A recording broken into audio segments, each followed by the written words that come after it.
Hello guys, in this episode हामी headings र paragraphs को बारेमा अझै डिटेलली बुझ्छौं। प्रिभियस एपिसोडमा हामीले एलिमेन्ट्स र एट्रिब्युट्स को बारेमा हेरेका थियौं। त्यो एलिमेन्ट्स र एट्रिब्युट्स भन्ने चाहिँ मैले एउटा सेपरेटली फोल्डर बनाएर त्यसमा index.html र pic.jpg भन्ने प्रिभियस फाइल्सहरु चाहिँ त्यो फोल्डरमा राखेको छु र मैले यो GitHub मा अपलोड पनि गरिसके। तपाईहरुलाई यो कोड चाहिन्छ भने GitHub मा गएर भिजिट गर्न सक्नुहुन्छ। सबै लेसन्स को म एउटा फोल्डर बनाएर त्यसभित्र फाइल्स राखेर GitHub मा अपलोड गर्छु। सो आजको टपिक चाहिँ हेडिङ्स एन्ड प्याराग्राफ्स छ। म चाहिँ एउटा फोल्डर बनाउँछु हेडिङ्स प्याराग्राफ्स भनेर यसरी लेख्छु है त। सो यो भित्र चाहिँ म एउटा नयाँ index.html भन्ने एउटा फाइल बनाउँछु र हामीले यसमा बोइलर प्लेट कोड कसरी राख्ने अलरेडी हेरिसक्यौं। शिफ्ट र 1 थिच्यो भने हामीले यसरी सजेसन पाउँछौं र एन्टर गर्यो भने हाम्रो बोइलर प्लेट कोड रेडी हुन्छ। सबभन्दा पहिला म यहाँ गएर फर्म्याट डकुमेन्टमा जान्छु। फर्म्याट भइसकेपछि म यो इन्टरनेट एक्सप्लोरर वाला मेटा ट्याग हटाइदिन्छु है त। सो हामीले जति पनि कन्टेन्ट हाल्ने हो त्यो चाहिँ बडी भित्र हुन्छ। सो मैले यहाँ गएर एन्टर गरे। यहाँ भित्र हामी कन्टेन्ट राख्छौं। हामीले प्रिभियस एपिसोडमा हेडिङ्स र प्याराग्राफ्स बोथको युज गरिसकेका छौं। सो तपाईहरुलाई त्यो अलरेडी फ्यामिलियर पनि भइसक्यो होला। सो पहिला चाहिँ हामी हेडिङ्स को बारेमा अलि डिटेलली जाउँ है त। हेडिङ ट्याग्सहरु चाहिँ हेडिङलाई डिफाइन गर्न युज गरिन्छ। Basically there are 6 heading tags in HTML। तिनीहरु के हो म देखाउँछु है त। H1 भनेर हामीले अलरेडी हेरिसक्यौं। यस्तै गरेर H2, H3, H4, H5, H6 सम्म 6 वटा हेडिङ ट्याग्सहरु छन्। अहिले यहाँ सबैमा H1 लेखिरहेको छ। सो मैले यो चेन्ज गरेर यहाँ गएर H2, H3, H3 यसरी गरेर H4, H5 र H6 गर्छु। सो म यहाँ सबै एउटै टेक्स्ट राख्छु है त। फर एक्जाम्पल हेलो युनिभर्स भनेर यसरी टेक्स्ट राखे भने यहाँ गएर पनि म त्यही पेस्ट गर्छु, यहाँ गएर पनि म त्यही पेस्ट गर्छु, यहाँ गएर पनि त्यही पेस्ट गर्छु, यहाँ गएर पनि त्यही पेस्ट गर्छु, यहाँ गएर पनि त्यही पेस्ट गर्छु। सो यो कसरी डिफरेन्स भयो त भनेर हामी हेर्नको लागि चाहिँ हामी फर्स्टमा चाहिँ ओपन विथ लाइभ सर्भर गरेर वेबसाइटमै लाइभ रिजल्ट हेर्छौं है त। हाम्रो आउटपुट चाहिँ ब्राउजरमा अलरेडी आइसकेको छ।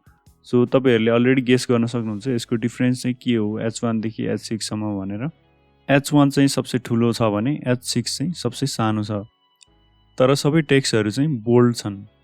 So these are headings. हामीले कुन बेला कुन युज गर्ने भनेर थाहा पाउनको लागि चाहिँ सबसे ठुलो साइजको चाहिँ यो चाहिँ H1 हो। सो H1 चाहिँ सबसे इम्पोर्टेन्ट हुन्छ भने सबसे लिस्ट इम्पोर्टेन्ट चाहिँ H6 हुन्छ। H1 चाहिँ सबसे बिगेस्ट अनि सबसे इम्पोर्टेन्ट हेडिङ ट्याग हो। सो यो H1 देखि H6 सम्म यसको डिफल्ट साइजेसहरु चाहिँ के छ म स्क्रिनमा देखाउँछु है त। So as you can see यसको H1 देखि H6 सम्मको डिफल्ट स्क्रिन साइजेसहरु चाहिँ यस्तो प्रकारको छ। सो हामीले हेडिङ्सहरु लेख्दाखेरि चाहिँ बेस्ट प्र्याक्टिस के हुन्छ भने H1 ट्याग चाहिँ सधैं एउटा पेजमा जम्मा एकचोटी मात्र लेख्नुपर्ने हुन्छ र बाँकी ट्याग्सहरु चाहिँ हामीले नेसेसरी भए अनुसार युज गर्न सक्छौं। H1 चाहिँ एउटा पेजमा एकचोटी मात्र लेख्नुको रिजन चाहिँ के हो त। So there is something called SEO। त्यो भनेको चाहिँ सर्च इन्जिन अप्टिमाइजेसन भनेर भनिन्छ। यो चाहिँ वेबसँग रिलेटेड हुन्छ। हामीले जब वेबसाइट्सहरु लाइभ गर्छौं सर्च इन्जिन्सहरुले हाम्रो वेब पेजेसहरुलाई इन्डेक्स गरेको हुन्छ according to the structure and pattern we follow in our HTML। हामीले केही किवर्ड्स राखेर सर्च इन्जिन्समा सर्च गर्यौं भने हाम्रो वेबसाइट्सहरु चाहिँ सकेसम्म अगाडि आओस्, नोटिस होस् भन्ने हामीले चाहन्छौं। त्यसको लागि चाहिँ हामीले SEO फ्रेन्डली वेबसाइट्सहरु चाहिँ बनाउनु पर्ने हुन्छ। यसमा चाहिँ कुनै हार्ड एन्ड फास्ट रुल्सहरु हुँदैनन्। तर हामीले सर्टेन प्र्याक्टिसेसहरु चाहिँ फलो गर्नै पर्ने हुन्छ जब हामी वेबसाइट्स बनाउँछौं सो दैट हाम्रो इन्डेक्सिङ चाहिँ सकेसम्म अगाडि आओस्। हामीले यो हेडिङ ट्याग चाहिँ हेडिङलाई डिफाइन गर्ने बेलामा मात्र युज गर्छौं। हामीले यदि अरु टेक्स्टहरुलाई यस्तै ठुलो बोल्ड बनाउन चाहन्छौं भने हामी त्यो चाहिँ CSS युज गरेर त्यसरी गर्न सक्छौं है त। तर तपाईहरुलाई छिटो यो टेक्स्ट चाहिँ सानो या ठुलो बनाउनु छ भने चाहिँ यसलाई गर्ने पनि एउटा मेथड छ। त्यसको लागि चाहिँ हामीले एउटा एट्रिब्युट एड गर्नुपर्ने हुन्छ। फर एक्जाम्पल यहाँ गएर मैले स्टाइल भन्ने एउटा एट्रिब्युट एड गर्छु है त। स्टाइल भनेर इक्वल गरेर डबल कोट राख्यो भने चाहिँ हामीले यहाँ गएर फन्ट हाइफन साइज गर्यो भने चाहिँ अनि त्यसपछि कोलन अनि हामीसँग डिजायर्ड कति साइजको राख्ने हो त्यही अनुसारले राख्न सक्छौँ। सो फर इक्जाम्पल अहिलेको लागि मैले 20 पिक्सल लेखेर लास्टमा सेमिकोलन दिएँ अनि यसलाई सेभ गर्छु है त म। So now we can see the result. यो चाहिँ पहिलाभन्दा नि एकदमै सानो भएको छ। हामीलाई चाहिँ यो सानो या ठुलो बनाउनु पर्यो भने चाहिँ we can easily change this like this. यो स्टाइल भन्ने एट्रिब्युट चाहिँ अरू कुनै पनि हेडिङ ट्याग्समा हामीले युज गर्न सक्छौँ। अब लेट्स मुभ अन टु प्याराग्राफ्स। हामीले प्रिभियस एपिसोडमा पनि अलरेडी हेरिसक्यौँ प्याराग्राफ कसरी लेख्ने भनेर। सो प्याराग्राफ लेख्नको लागि चाहिँ यहाँ पी भनेर यसरी एउटा ट्याग युज गर्ने अनि त्यसपछि हामीले लोरेम इप्सन भनेर एउटा यसरी राखेको थियौँ। यसरी लोरेम इप्सन अझै लेख्दै गयो भने यसरी बढ्दै बढ्दै गयो। यसलाई सेभ गऱ्यो भने हामीले यहाँ गएर देख्न सक्छौँ यो प्याराग्राफ आइसकेको छ। मैले यहाँ गएर माथि एउटा हेडिङ पनि एड गरिदिएँ है त। H1 भनेर एउटा हेडिङ राख्छु अनि त्यसपछि यहाँ गएर टाइटल भनेर राख्छु है त म। टाइटल भनेर राखेँ यहाँ गएर अनि प्याराग्राफ पनि देखाइसक्यो।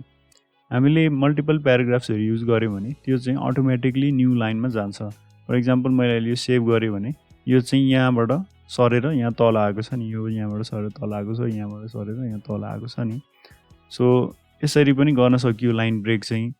तर यदि हामीले एउटै प्याराग्राफभित्र लेख्न चाहन्छौँ तर लाइन ब्रेक गर्न सकिएन भने चाहिँ अहिले यसको लागि यति भयो। यहाँबाट अब मैले लाइन ब्रेक गर्नु पर्यो भने तपाईँहरूले यसो गरेर चाहिँ गर्न मिल्दैन है त। तपाईँले यसो गरेर यहाँ गएर सेभ गर्नुभयो भने पनि रिजल्ट चाहिँ यहाँ त्यही नै आउँछ। सो हामीले यो कसरी गर्ने त लाइन ब्रेक भन्दा हामीले त्यो पनि अलरेडी हेरिसक्यौँ प्रिभियस एपिसोडमा। सो त्यसको लागि चाहिँ there is a tag called BR भन्ने। सो हामीले यहाँ गएर सेभ गऱ्यौँ भने यो चाहिँ यहाँबाट लाइन ब्रेक भएर अर्कोमा गएको छ। यो एन्ड ट्याग नभएको ट्याग्सहरूलाई चाहिँ हामीले एम्प्टी ट्याग्स पनि भन्छौँ। So there is also another एउटा एम्प्टी ट्याग, म त्यो पनि देखाउँछु। यहाँ फेरि म गएर H2 भनेर एउटा टाइटल राख्छु है त। सो यहाँ गएर सब हेडिङ भनेर राख्छु है त म।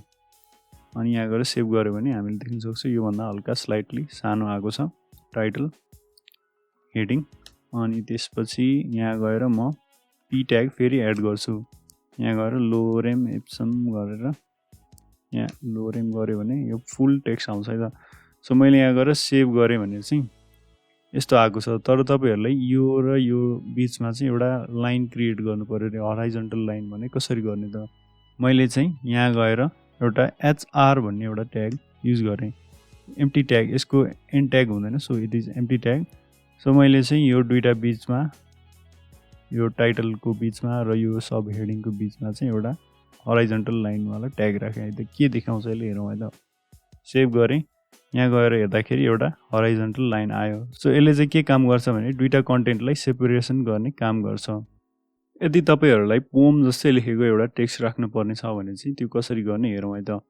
सो यहाँ गएर म फेरि एउटा HR भन्ने ट्याग राख्छु, सेभ गरेँ अनि यहाँ गएर हेर्दाखेरि कन्टेन्ट सेपरेट गर्ने एउटा लाइन क्रिएट भएको छ। यहाँ तल गएर एउटा P को सट्टामा मैले एउटा PRE भन्ने नयाँ ट्याग युज गर्छु है त। सो यहाँ गएर चाहिँ मैले एउटा पोम चाहिँ पेस्ट गरिदिएँ। अब यो पेस्ट गरिसकेपछि म यहाँ गएर पेस्ट गर्छु, यसरी गर्छु। यसलाई फर्मेट गर्नै पर्ने हुन्छ हामीले यसरी। अघिको हामीले यहाँ गएर यसो गर्दाखेरि केही पनि फरक पर्दैन, तर हामी यो प्री ट्यागभित्र चाहिँ हामीले यसरी राख्ने बेलामा चाहिँ सकेसम्म यसरी मिलाएर राख्नुभयो भने यहाँ गएर हेर्नुभयो भने तपाईँहरूले यो टेक्स्ट चाहिँ यसरी आएको देख्न सक्नुहुन्छ। इफ यु रिमुभ यहाँको स्पेस त्यो पनि त्यहाँको स्पेस घटेर यहाँसम्म आउँछ। सो हामीले यहाँबाट सुरु भएको छ टेक्स्ट लेख्नलाई। सो हामीले यो स्पेस हटाएर यहाँ अगाडि ल्याउनु छ भने चाहिँ हामीले we should avoid these spaces है त। आई होप तपाईँहरूले यो एपिसोडमा हेडिङ्स र प्याराग्राफ्सको बारेमा अझै डिटेलली बुझ्नुभयो।